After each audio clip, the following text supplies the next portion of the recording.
Mga kapuso, mag-ingat po sa pagsakay sa mga ride sa mga perya. Sa Davao City, pumutok ang ulo ng isang lalaking estudyante matapos siyang humampas sa bakal ng isang ride. Nangyari yan matapos raw tanggalin ng lalaki ang kanyang seatbelt kahit hindi pa tapos ang pag-andar ng ride. Nakatutok si Helen Quiñanola ng GMA Davao. Nauwi sa disgrasya ang sanay masayang pagdiriwang ng Valentine's Day ng isang lalaki at kanyang nobya sa isang peryahan sa Davao City kagabi.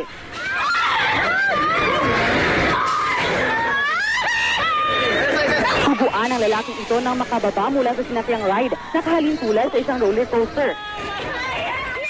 Ayon sa pulisa, inakala raw ng second-year college student na tapos nang umandar ang sinakyan niyang ride. Nakaisang round na raw kasi ito kaya tinanggal ng biktima ang seatbelt. Pero umandar ulit ang ride kaya sumalpok ang ulo ng biktima sa steel post ng ride.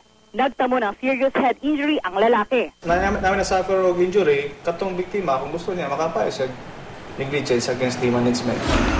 Pinuntahan ng GMA Davao ang pamilya ng biktima pero tumanggi silang humarap sa kamera. Sa ngayon, nakatutok daw sila sa pagpapagamot ng biktima. Pero pinag-aaralan na rin naman daw nila ang magiging aksyon laban sa may-ari ng ride. Ayon sa Davao City Buildings Office, wala raw permit to operate ang peryahan kung saan nangyari ang aksidente.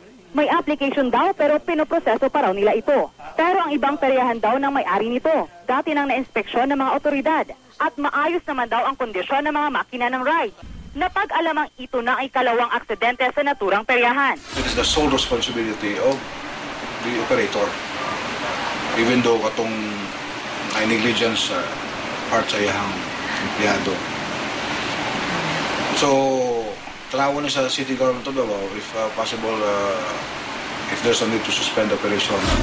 Nangako naman ang management ng Mary Rose Carnival na tutulungan nila sa mga gastusin sa pagpapagamot ang biktima. Ayon naman sa operator ng ride, bigla kasing tinanggal ng biktima ang safety belt kaya tumama ang ulo niya sa safety railing. Hindi naman daw sila nagkulang sa babala na huwag tanggalin ang safety belt habang hindi pa lubusang nakahinto ang ride. Helen Quiñanola, nakatutok, 24 oras.